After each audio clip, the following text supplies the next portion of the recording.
Hello and welcome to Walker Tea Review. I'm Jason Walker here with another tea to taste, to introduce, to see if it's going to be your cup. I'm going to scoop out enough here with my spoon, get enough to cover the bottom inch and a half or so area diameter of my the bottom of my gaiwan here. It's about a 3-ounce gaiwan. Water's been brought to an early boil, started to rumble, got very hot. Not 212 degrees, not full rolling boil. I'm going to swirl this water around. I want all the leaves to get not swept underneath the surface of the water there. And I want a little bit of water to rest above the rim of my lid. Now, a nice narrow spout like that does allow for a more precise pour. It makes that a little easier to do. You just wanted to pour directly on top of the lid like that. Now, let that steep. Let the water on top of the surface there kind of create a lock that prevents air from getting in and oxidizing, changing the color of the liquor. While that's happening, this tea is from Teamania. This is their Oolong number 12 Xuan. So this tea, well, let me go before I get into details. 200 grams, $13.48. That's today's conversion rate, I guess, of price because of the exchange rates. Now, talk about this tea. This is from, let me make sure I get this name right, Dome Salong in Chiang Rai province of Thailand. The Xuan is a plant that was originally developed in Taiwan. The tea plants were sourced from Xuan, I believe is what the product page says, Xuan, Taiwan, and brought to Thailand. This is it gives the impression this is a family farm that's operating and growing these plants now. Elevation of around 1,400 meters. This is a 2012 harvest. So, getting in now, talk about the dry leaf, the wet leaf, the liquor. So, I mean, different location, plant from another country. Will it have the same characteristics? What characteristics will be similar? What will be different? Okay, not necessarily an apples to apples comparison.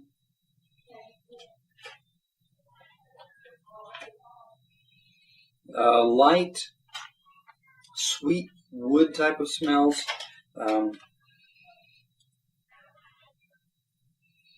Again, very quite subtle, so it's really hard to put my finger on just yet. I'll try to breathe in some warm air, try to get to awaken these aromas in there a little bit more. Sweet wood. It's not something I can easily put my finger on.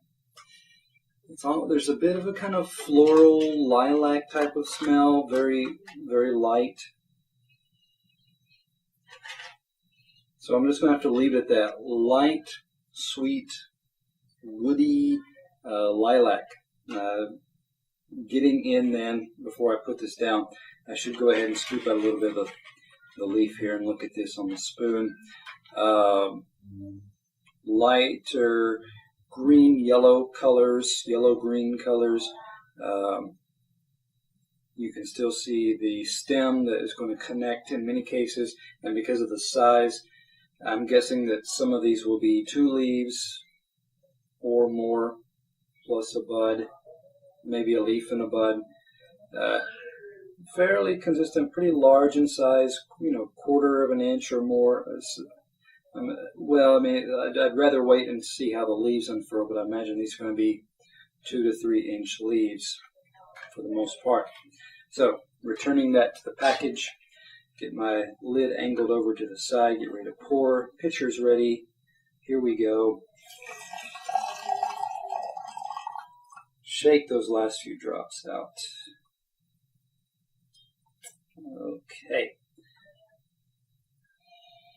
More aroma coming out here. That's good. Let me shake this. Get those leaves to settle back down. Xuans, depending on where they're grown, generally I find that Xuan grown in China develops more of that milky, buttery type aroma. Xuans across Taiwan can have so many different growing locations, processing techniques. It's harder to pick just one single extremely distinguishing characteristic that really jumps out. It's the same way every time.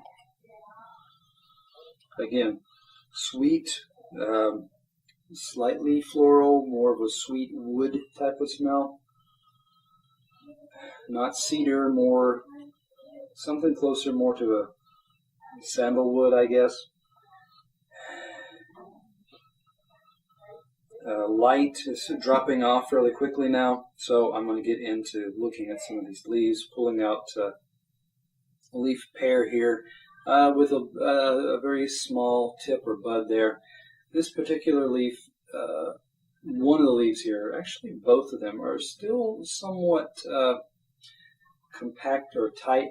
This one's going to unwind or unfurl in my hand. I can open it up. It's got some, it's torn in the middle. I see some little blotches, rust type brown patches, streaks rather, here and there. This leaf, yeah, I'm gonna be able to tease it. It's a fairly thin. It's not a rough leaf. It's not a dense, leathery leaf. So that's positive.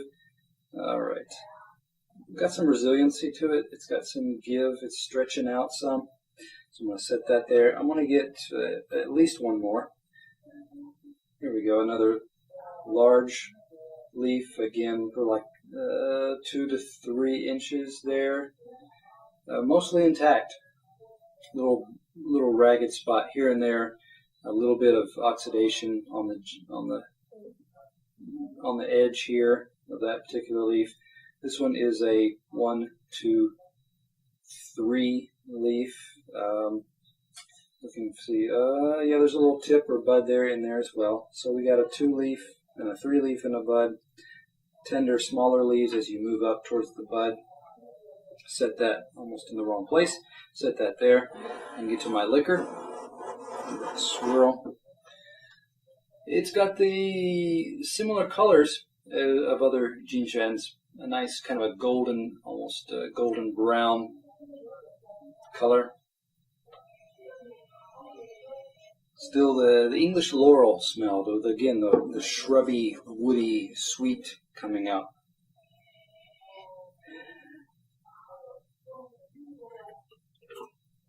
Give it a smell here, give it a look. Nice color in the cup.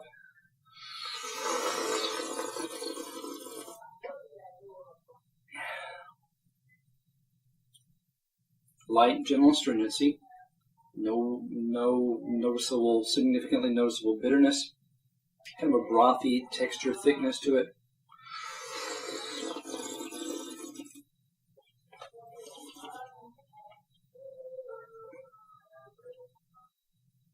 English laurel, still the sweetness, the woodiness is still coming out.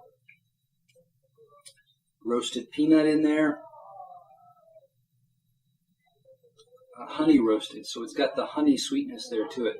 And again, it's graham cracker, a slightly toasty kind of aspect to it. So it's got that honey roast sweetness, honey graham cracker type element.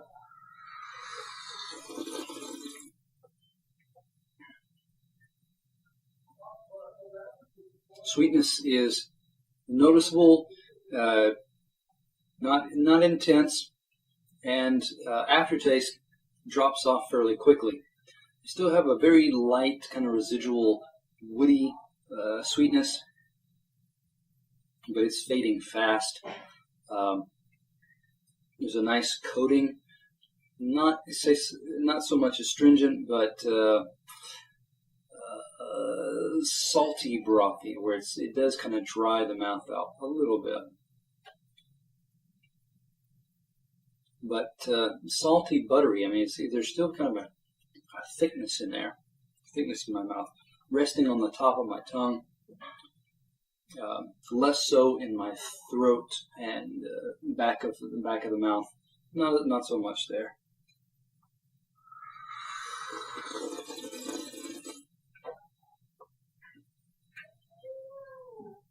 So this tea is more front forward. A lot of stuff going on is in the initial taste as you experience.